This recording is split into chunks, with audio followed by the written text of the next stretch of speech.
بہت سے اہل کتاب اپنے دل کی جلن سے یہ چاہتے ہیں کہ ایمان لا چکنے کے بعد تم کو پھر کافر بنا دیں، حالانکہ ان پر حق ظاہر ہو چکا ہے۔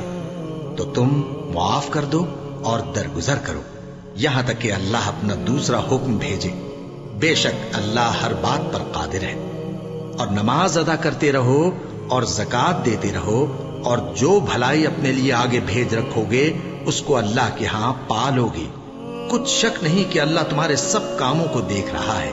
اور یہودی اور عیسائی کہتے ہیں کہ یہودیوں اور عیسائیوں کے سوا کوئی بہشت میں نہیں جانے کا۔ یہ ان لوگوں کے خیالات باطل ہیں۔ اے پیغمبر ان سے کہہ دو کہ اگر سچے ہو تو دلیل پیش کرو۔ ہاں کیوں نہیں، جو شخص اللہ کے آگے گردن جھکا دے یعنی ایمان لے آئے اور وہ نیکوکار بھی ہو تو اس کا صلہ اس کے پروردگار کے پاس ہے۔ اور ایسے لوگوں کو قیامت کے دن نہ کسی طرح کا خوف ہوگا اور نہ وہ غمناک ہوں گے۔